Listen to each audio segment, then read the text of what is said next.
중국을 연구하시는 이제 주류 학계에 계신 분들은 야 이거 말도 안 되는 소리다. 비주류 쪽에서는 아니다. 그럼 왜 이런 얘기들이 나왔냐? 시진핑 같은 경우에는 강력한 을 하고 있어요. 집권이 오래되다 보니까 여러 문제들이 터지고 있긴 해요. 중국 내부에서. 코로나 봉쇄가 너무 억압적이었고 그게 이어지면서 경기도 안 좋아지고 미국에 이제 관세 문제도 있고 이런 것들을 좀 쇄신하려는 노력들을 많이 하고 있어요. 그러니까 민심을 얻으려는. 그러니까 두 사람은 다 알아요. 당과 정부가. 중국 공산당 내 군부와 공안은 어떤 의미를 갖고 있으며 이들이 시진핑의 권력 유지에 어떻게 기여해 왔나요? 또한 최근 내부 분열과 내분 징후는 무엇이 있나요?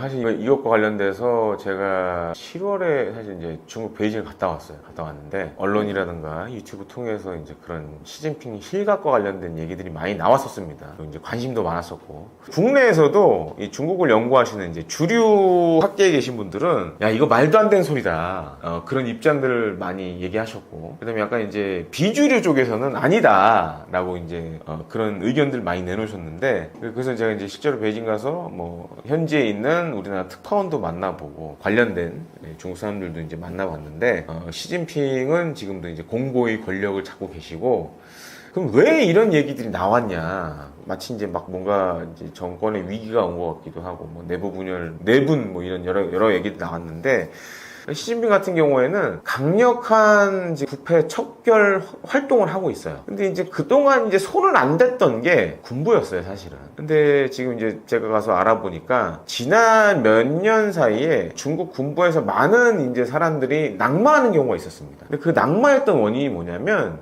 어떻게 보면 이제 우리나라 용어로 얘기를 드리자면 방산비리였어요. 그래서 이제 중국 내 보면 이제 보통 중국의 방산업체는 다 국영 기업입니다. 근데 뭔가 납품하는 과정에서 일종의 이제 좀 잘 봐달라는 의미로 이 고위 장성들한테 커미션을 주거나 그리고 이제 시진핑이 이제 극대노한 사건이 한 번 있었어요. 2023년도에 펠로시 미 하원 의장이 대만을 방문했을 때 당시에 중국이 엄청난 이 무력을 동원해서 훈련을 실시합니다. 그래서 뭐 미사일도 쏘고 그다음에 대만 인근에 전투기도 띄우고 막 군함도 막 띄우고 대만 포위하는 훈련도 했거든요.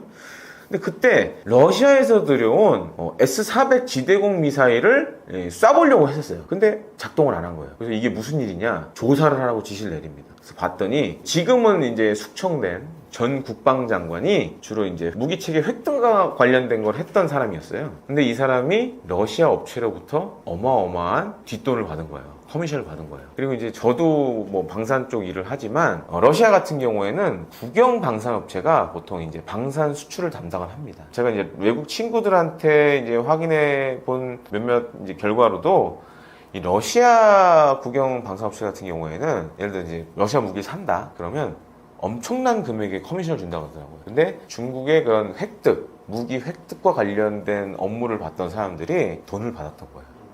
그래서 중국 공산당하고 정부가 러시아 방산업체에, 국영 방산업체에 확인을 했어요. 야, 니네가 판 실제 가격하고 우리한테 준 가격을 내놔봐라. 그래서 비교를 해봤어요. 비교를 해보니까 금액 차가 어마어마한 거예요. 그래서 알았죠. 아, 이거 누군가가 챙겼구나. 그래서 조사하면서 여러 사람들이 연관이 됐고, 그러면서 이제 대규모 숙청이 이루어졌죠. 장유샤는 군권을 어떻게 장악하고 있으며 그가 최근 시진핑의 권력에 위협이 된다는 평가는 어떤 근거에서 제기되고 있나요?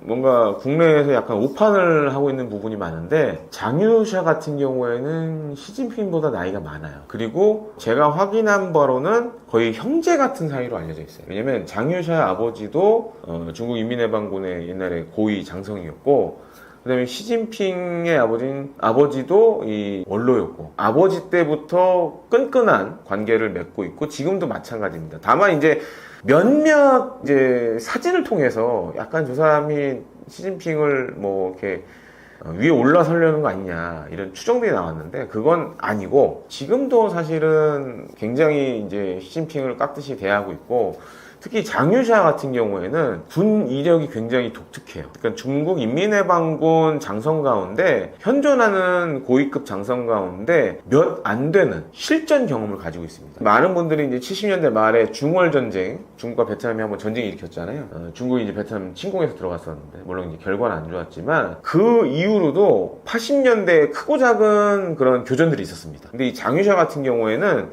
그런 교전에서 가장 선봉에 섰던 당시에 이제 중대장으로 선봉에 섰던 그런 사람이었고 지금도 보면 중국 고위급 장성 가운데 몇 안 되는 실전 경험을 가진 그런 장성이에요. 사실 우리 군에도 지금 잘 보시면 그런 실전 경험을 가진 장성이 없는데 중국 인민해방군에도 진짜 몇 안 되는 그런 실전 경험과 약간 이제 또 아버지도 군인이었고 그 다음에 시진핑과도 형 동생 하면서 지내는 그런 사이고 그래서 이제 최근에 어떻게 보면 그런 모습들은 약간 좀 오바돼서 좀 해석된 부분이 있다라고 좀 말씀드리고 싶습니다. 차이치와 왕샤오홍 등 시진핑 최측근 인사들의 역할과 이들 사이 갈등, 이탈 가능성은 시진핑 권력에 어떤 영향을 미칠 수 있나요? 지금 이제 뭐 군권이라든가 그다음에 인사 관련돼서는 여전히 이제 시진핑이 주도권을 갖고 있고 다만 이제 집권이 오래되다 보니까 여러 문제들이 터지고 있긴 해요. 중국 내부에서. 첫 번째 문제는 이제 경제가 굉장히 안 좋죠, 지금. 코로나 이후에 뭔가 좀 경기가 좋아질 거라고 생각을 했는데 코로나 봉쇄가 너무 억압적이었고 그러다 보니까 그게 이어지면서 경기도 안 좋아지고 있고 또 한 가지 이제 미국의 이제 관세 문제도 있고 여러 가지 지금 문제들이 복합적으로 일어났으니까 이런 것들을 좀 인사로 쇄신하려는 노력들을 많이 하고 있어요. 그래서 이제 저 중국에서 한 생활을 왔다 갔다 하고 다 계산해 보면 거의 한 10년 가까워지고 있는데 시진핑 집권 이전 이후로 좀 나눠 봐야 될 것 같아요. 이전 같은 경우에는 굉장히 좀 뭐랄까 활기가 있고 그리고 그때는 중국의 경제 성장률이 하늘을 뚫고 올라갈 정도였으니까 그랬는데 지금은 좀 많이 위축돼 있고 그러니까 투자 심리 자체가 좀 많이 내려가 있는 상황이고 그리고 또 이번에 제가 베이징 가서 깜짝 놀랐는데 지금 이제 중국 공무원들 같은 경우에는 평일날 저녁에 친구를 만나서 밥을 먹는다든가 술 먹는다든가 이런 게 일절 불가능한 상황이 됐어요. 그래서 공무원들이나 당원들 같은 경우에는 만약에 내가 저녁에 친구를 만나서 밥을 먹는다, 술 먹는다 그러면 윗사람한테 우선 보고를 해야 됩니다. 보고를 하고 윗사람이 허락을 해야 밥을 먹을 수 있어요. 그리고 또 한 가지로는 우리나라로 치면 예를 들어서 공무원들이나 당원들의 나가서 이제 쓸 수 있는 돈, 예를 들어서 이제 법카라든가 이런 것들도 다 제한을 걸어놨어요. 그래서 지금 가보시면 중국의 요식업들이 죽으려고 그래요, 지금. 그 다음에 이제 중국 마오타이나 그런 비싼 술들 있죠. 옛날에는 공무원들의 당원들이 막 진짜 나랏돈을 물 쓰듯이 썼는데 지금은 그렇게 할 수가 없어요. 그러면 잘려요. 그래서 그런 이제 비싼 중국 술들도 요즘은 안 팔리는 상황이에요. 그러니까 굉장히 어떻게 보면 이제 사회가 위축될 수밖에 없는 게 이제 부정부패를 차단하겠다는 게 굉장히 강하고 그렇기 때문에 여러 공공 분야에서 좀 이렇게 제약이 많이 걸리고 있고 경기도 안 좋고 그러다 보니까 약간 인사적인 측면으로 좀 해결하려는 게 아닌가 좀 이렇게 보여주고 있습니다. 시진핑이 부정부패를 척결하겠다는 액션을 보이는 이유는 중국 내부의 민심을 잡기 위함일까요? 그렇죠. 이제 어떻게 보면 이런 부정부패와 관련된 활동을 통해서 그 민심을 얻으려는 거죠. 중국 사람은 다 알아요. 당과 정부가 부정부패가 심하다는 걸. 이제 중국 가면 저는 이제 중국 TV를 많이 보는데, 중국 살 때도 많이 봤고. 중국 TV 드라마를 보면 이제 많이 하는 소재들이 있어요. 첫 번째, 항일. 왜냐면 이제 일본이 중국을 침략했던 항일 전쟁 내용. 그 다음이 이제 국민당, 공산당 간의 그런 싸움. 이런 게 많이 나왔어요. 근데 최근에는 어떤 드라마가 많이 나오고 있냐? 특히 이제 중국 관영 매체 CCTV에는 부정부패와 관련된 드라마들이 굉장히 많이 나와요. 그러니까 드라마에 지금은 한 장르가 됐어요. 부정부패 관련된 드라마가. 그 정도로 정말 부정부패 관련된 걸 제거하기 위한 국가적인 노력을 총력전을 기울이고 있어요. 지금 중국은. 근데도 불구하고 안 없어져요. 근데 과거보다는 그래도 많이 지금 이 부정부패 관련된 부분들은 정리가 돼가고 있습니다. 그러니까 이제 중국군 관련돼서 좀 내용을 추가로 말씀드리자면, 사실은 지금 이제 중국군 부정부패 관련돼서 이제 잘려나간 사람들 보면은 사실 다 고위급 장성들이에요. 근데 실제 전쟁을 수행하는 영관급 장교라든가, 그 다음에 초급 장교. 이 사람들은 영향을 사실 받지 않아요. 그러니까 계속 좀 이제 군내에 부정부패를 일수하면서 2027년이 이제 중국 인민해방군이 만들어진 지 100주년이 되는 해입니다. 그래서 세계적 강군이 돼야 된다. 그래서 강군몽 얘기하고 있는데 어떻게 보면 그런 강군몽을 실현하기 위한 지금 이제 부정부패 노력을 하고 있다라고 보시면 되겠습니다. 공안부, 국가안전부 등 무장 권력 핵심 기관의 인사 이동은 최신 권력 투쟁 구도에 어떤 변화를 시사하나요? 일단 이제 공안부나 국가안전부 같은 경우에는 공안부는 우리의 뭐 경찰 정도로 보시면 되고 중국은 그 공안이 하는 게 굉장히 많습니다. 예를 들어서 중국에서 저도 이제 살아봤는데 외국인 등록 같은 것도 공안이 해요. 우리 경찰이 하는 역할보다 훨씬 많은 일을 해요. 그리고 이제 국가안전부는 우리를 치면 약간 이제 국정원 같은 느낌이고 보통 줄여서 이제 고안이라고 많이 얘기하는데 이제 국가안전부의 국하고 안을 따서 국안으로 많이 부릅니다. 그래서 이제 이런 게 사실 이제 중국에 보면 핵심 뭐 권력 기관이라고 이제 말씀을 드릴 수 있는데 최근에 인사 이동은 일종의 이제 인적 쇄신으로 보시면 돼요. 뭔가 이제 뭐 권력 투쟁으로 보기보다는 왜냐면 지금 뭐 어떻게 보면 시진핑 집권 3기차 뭐 이렇게 돼가고 있으니까 인적 쇄신은 이제 계속 해야 되는 상황이고 그 전에 이제 보시면은 사실 시진핑 같은 경우에는 고향은 북쪽이지만 실제 정치적 기반을 닦았던 곳은 남쪽이에요. 중국의 이제 강남 지역, 뭐 푸지엔, 저장 뭐 이런 데서 사실 많은 정치적 경력을 쌓고 이제 어떻게 보면 이제 국가 주석이 된 그런 케이스라고 할 수 있는데 그런 측면에서 지금은 이제 과거 이런 뭐 푸젠성 출신이라든가 절강성 출신보다는 좀 다양하게 인사 기용을 하는 것 같아요. 최근 관영 매체가 왕샤오홍의 직함을 공안부장 대신 중앙서기처 국무위원으로만 보도하는 등 신호가 포착되고 있습니다. 이는 권력 구조 및 실세 변화와 어떤 관련이 있다고 보시나요? 아무래도 이제 이 왕샤오홍도 이 부정부패와 좀 연관이 있었던 것 같아요. 그래서 이제 공안부장 대신에 좀 다른 직책으로 이제 밀려난 것 같고 지금 시진핑 같은 경우에는 하여튼 핵심 과제는 어떻게 하면 부정부패를 줄이느냐 이거예요. 그래서 이제 이거와 관련된 사람들은 지금 어떻게 보면 이제 자연스럽게 권력에서 밀려날 수밖에 없고 그런 상황으로 좀 인식을 하시면 되겠습니다. 최근 중국의 GDP 성장도나 세계 경제에는 어떤 파장을 일으키고 있다고 생각하시나요?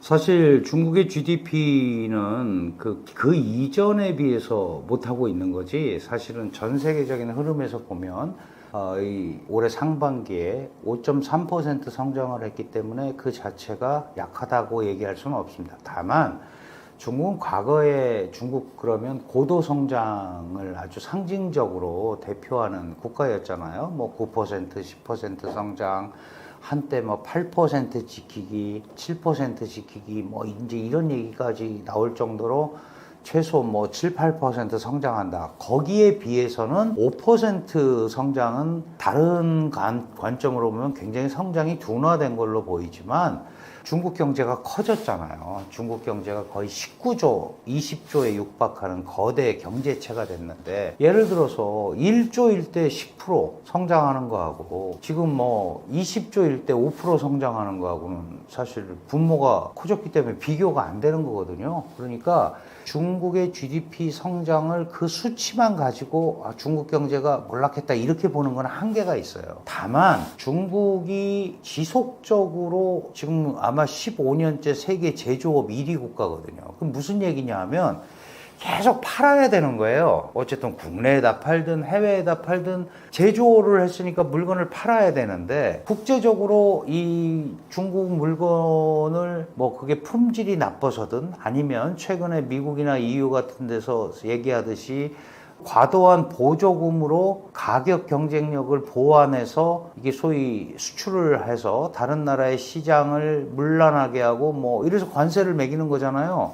그러니까 이렇게 중국 경제를 이끌고 왔던 내수와 수출이 잘 안 되게 되면 이거는 사실은 수치적으로는 세계 제조업 1위 국가지만 과연 거기서 생산한 물건들을 어떻게 소화할 거냐 여기에 대해서는 상당히 문제가 생기고 있는 거죠. 예를 들어서 대표적인 케이스가 요즘 얘기하는 이제 전기차, 배터리, 태양광 이런 거잖아요. 중국이 워낙 싸게 가성비를 가지고 만드니까 이런 것들이 전 세계적으로 쏟아져 나왔고 그럼 각국의 입장에서 보면 중국 차가 자기네가 만든 차보다도 30-40%가 싸니까 시장 경제 국가들은 막을 방법이 사실 없잖아요. 그러니까 다른 걸로는 안 되니까 관세라는 걸 가지고 컨트롤을 하는 거예요. 그러니까 결국은 우리가 중국 경제를 세계의 성장 동력, 세계 경제 성장의 엔진 이런 표현을 예전에 썼었거든요. 그런데 이제 그런 엔진이 결국은 식는 거죠. 그러면 중국은 만들어서 안 사가니까 컨테이너가 이제 야적장에 쌓여 있고, 이제 이런 것들이 물건을 많이 만들어서 팔아야 되는데 물건이 안 팔리면 공장 가동이 안 될 거고, 그러면 그 공장에 취업할 사람이 필요 없어지잖아요. 그러면은 노동자들이 급여를 못 받으니까 가처분 소득이 안 생기고, 가처분 소득이 안 생기니까 내수 경기를 진작할 방법이 없고, 그러니까 결국은 이게 전부 한 세트로서 좀 움직이는 구조거든요. 그래서 이게 장기화된다면 세계 경제에도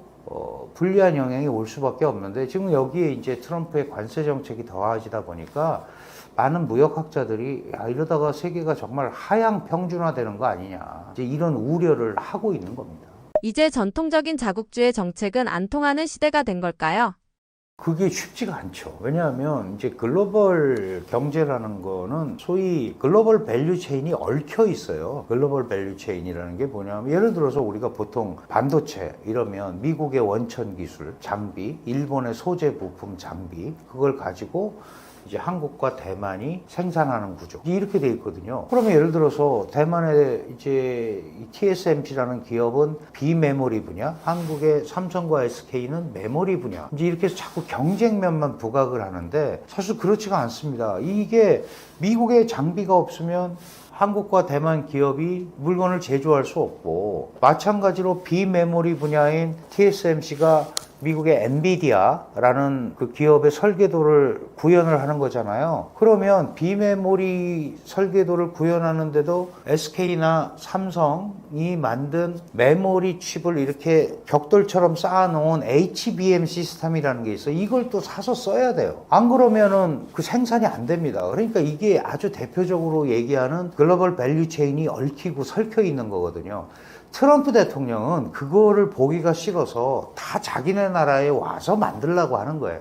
그러니까 공장을 다 가지고 들어와라. 그러나 그게 갑자기 그렇게 되는 일들이 아니잖아요. 그리고 그것만 갖고 되는 게 아니고, 반도체 예를 들어보면 많이 우리가 이제 신문이나 보는데, 네덜란드에 ASML이 뭐 노광 장비가 있어야 된다, 독일에 뭐가 있어야 된다, 이런 얘기 하잖아요. 그러니까 그게 한 나라만, 나만, 그 제로섬 게임이라는 게 어려워지는 거죠. 너 죽고 나 살기 방향은 이렇게 가는데, 강력한 보호주의로. 그러나 상대방을 완전히 무시하면서 가기는 굉장히 어려운 구조다. 그러니까 이런 것들 때문에 그동안 무역의 원리라는 게, 뭐 우리가 경제 원론 시간에 배우지만 뭐 차액지대설 막 이런 거 있잖아요. 나는 10원에 만드는데 쟤는 5원에 만드니까 그게 비교 우위라고 그러는 거 아니에요? 5원짜리를 운송비 주고 관세 매겨서 사서 써도 8원밖에 안 되니까 저게 유리하다.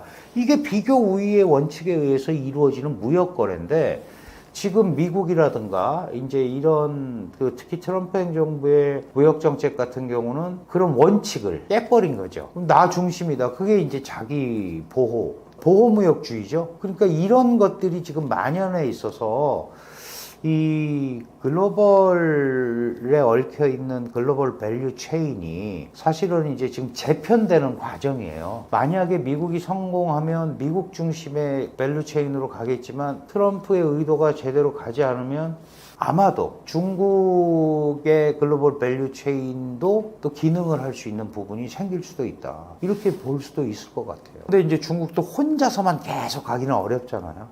그런 이제 주도권을 완전히 어디가 혼자 가져가고 막 이러는 거가 쉽지는 않을 텐데, 지금 제가 말씀드린 요지는 미국이 완전히 전 세계를 다 뒤집어 놓고 혼자 끌고 가는 패턴으로 가는 이 가는 거를 생각하고 있다면, 정도의 차이에서 미국이 생각하는 것만큼은 안 될 수도 있다라는 생각을 미국도 해야 된다는 거죠. 당장 한국 경제에 어떤 영향이 있을까요? 5년 혹은 10년 뒤에 미칠 영향은 무엇이고, 대한민국에게는 어떤 기회로 돌아올까요? 결국은 이제 중국 경제가 안 좋아진다라는 거는 글로벌에 영향도 끼치지만 사실 중국이 예전에 나홀로 성장이라고 보통 경제학에서 얘기하는 다른 나라들이 다 경제가 어려운데 혼자 성장을 막 한 적이 있어요. 그럴 때 한국은 나도 성장을 한 나라입니다. 이게 이제 무역에서는 편승 전략이라고 하는데 중국이 세계의 공장으로서 엄청난 물건을 만들어서 제조를 하니까 중국이 갑자기 그런 부품이나 중간재들 이런 것들이 없잖아요. 중간 완성품들이. 마침 옆에 있는 한국이 그런 중간재를 공급해주는 아주 좋은 역할을 한 거죠. 그러니까 중국이 세계 시장을 상대로 물건을 파는데 한국의 중간재가 중국에 많이 수출이 된 거예요. 그래서 실제로 중국이 나홀로 성장을 할 때 한국도 성장을 중국 옆에 있다는 이유로 한 것도 있지만 중국이 필요로 하는 중간 기술력을 우리가 갖고 있었기 때문에 거기에 의해서 만들어진 중간재들을 많이 보냈던 거예요. 그래서 한중 교역에서 실제로 보면 80% 내외, 지금은 조금 떨어졌습니다. 한 70% 정도로 떨어졌는데 80% 내외가 중간재예요. 이 중간재가 넘어가면 중국에서 그거를 조립을 하건 뭘 가공을 하건 완성품을 만들어서 미국이나 유럽에 수출하는 구조였거든요. 그런데 중국 경제가 어려워져서 수출이 안 된다고 하는 거는 그런 중간재가 필요 없어진다는 거잖아요. 게다가 중국이 경제가 발전하면서 이 수입 대체, 이제 한국에서 옛날에 수입하던 저 제품을 우리 스스로 만들어서 대체하겠다. 국산화에 성공하는 것도 있고, 그렇죠? 다른 기술 개발을 통해서 한국형 기술을 극복한 것도 있고, 그러다 보니까 이제 그렇지 않아도 한국의 대중 수출이 구조적으로 어려움에 처해 있는 상황이었는데 중국의 해외 대외 수출이 잘 안 되니까 그것도 어려워지는 이런 구조가 된 거예요. 그래서 글로벌 경제라는 거는 한 나라만 좋은 게 아니죠. 그죠? 글로벌 경기가 좋으면 한국 경기도 같이 좋아질 수 있어요. 그런데 지금 이제 전 세계 경기가 안 좋다 보니까 한국도 수출 주도형 국가거든요. 수출 지향형 국가. 그러면 기존에 중국한테 수출했던 것들이 중국의 대외 수출길이 막히면서 또 그게 이제 주로 60-70%가 중간재다 보니까 상대적으로 그런 부분에 이 소위 포션이 줄어드는 이런 이제 상황을 갈 수 있는 거죠. 그리고 이미 한중 간의 경제 관계는 사실 특히 무역에 있어서는 상호 보완성보다는 경쟁성이 강화된 지가 오래입니다. 이미 한 20년 된 거예요, 이 추세가. 그러니까 처음에는 우리의 노동집약 산업이라든가 이런 것들이 가서 중국 경제를 견인했지만 지금은 중국도 AI 최고급 기술을 사용해서 물건을 만들잖아요. 뭐 태양광도 마찬가지고 전기차 배터리도 마찬가지고 고급 하이테크 기술이잖아요. 그 다음에 전기차는 자동차가 내연기관인데 사실은 전기차는 전자제품이잖아요. 어떻게 보면. 그러니까 그런 것들이 이제 중국도 많이 따라 올라온 거죠. 그러면 앞으로의 방향은 협력 분야보다는 경쟁 분야가 훨씬 커질 수밖에 없다, 전 세계적으로. 그러면 이제 한국은 중국이 커지면 우리는 할 게 없을까? 그런 건 아니죠. 여전히 중국이 필요로 하는 이 틈틈이 중간 기술력들을 다 가지고 있고, 그 다음에 한국이 갖고 있는 소위 문화 산업이라든가 이런 부분에 대한 강점들이 있잖아요. 그리고 중국은 거대 경제체이기 때문에 지방 정부의 교류 이런 것들, 물론 이제 중앙의 눈치를 봅니다만 해당 지역별로 모든 지역이 최첨단을 원하는 건 아니거든요. 그러면 아시다시피 중국에 31개 성시가 있는데 이미 한국보다 인구가 많은 데가 거의 20개예요. 그럼 한국 같은 시장들이 다 있는 거잖아요. 아직 구매력은 안 되지만. 그런 소위 지역들, 이런 지역들이 앞으로 한국의 이런 중급 기술력, 그리고 한국이 또 가지고 있는 고급 기술도 있잖아요. 이런 부분들이 여전히 기능을 할 수는 있다. 그러니까 제가 말씀드리고 싶은 거는 이제 중국은 끝났다. 더 이상 아니다. 우리가 팔 게 없다. 이렇게 생각하면 안 된다는 거죠. 왜냐하면 그 큰 그림에서도 경쟁 속에서도 기회가 충분히 생길 수 있고 그리고 그런 기업들도 있다. 그러면 이제 우리가 조금 더 중국의 어떤 산업 정책이라든가 이런 흐름들을 주시하면서 결국 그렇게 해서 가려면 기술력이라든가 뭔가 중국 시장에 어필할 수 있는 이 소구력이 있어야 되거든요. 그런 것들은 향후에도 계속 갈 수 있다. 중국 경제가 저렇게 어렵다는데 주식시장에 투자하는 사람들은 왜 하겠어요? 쟤네가 AI 저 분야에서는 확실히 상당한 발전을 하고 있는 것 같아. 그리고 우리보다 훨씬 나은 것 같아. 이런 생각이 드니까 그 산업에 대한 믿음감이 있어서 외자가 들어가는 거잖아요. 마찬가지입니다. 그러면 결국은 대부분은 모든 부분이 어렵다라고 이렇게 얘기하지만 그 가운데도 기회가 될 수 있는 부분들이 있다. 실버 산업, 바이오, 의료, 헬스 산업 이런 것들은 한국이 조금 더 일찍 그런 분야에서는 움직였었잖아요. 근데 그런 것들도 경쟁이 있지만 충분히 기능을 할 수 있는 부분이 있다. 또 하이테크 부분도 마찬가지입니다. 최상위 하이테크 분야는 미국의 견제를 받아서 협력하기가 어렵지만 그래도 양자 간에 할 수 있는 부분들이 생기거든요. 그래서 중국이 계속해서 우리한테 이 공급망 안정을 얘기하는 것도 그런 거예요. 아직은 중국이 삼성과 SK의 반도체가 필요하거든요. 그 서한, 대련 이런 공장에서 이런 부분이 안정됐으면 좋겠다라고 얘기하는 거는 우리 기술력을 지금 아직까지는 필요로 하는 부분이 있기 때문에 그렇습니다. 그럼 결국은 그런 기술력들을 계속 가지고 있으면 얼마든지 기회를 창출할 수 있다. 이렇게 생각을 하면 되지 않을까? 저는 그렇게 봅니다.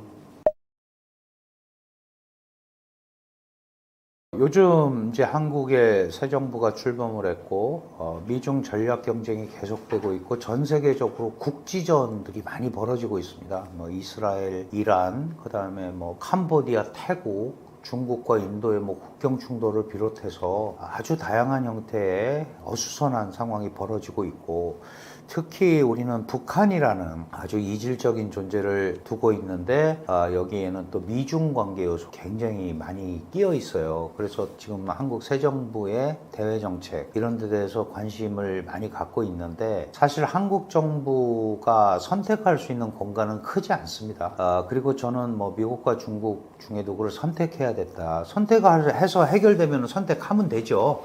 근데 그렇지 않기 때문에 한국의 입장을 전략적으로 설득하는데 양측의 우리 입장을 개진하고 설득하는데 좀 초점을 맞췄으면 좋겠고요.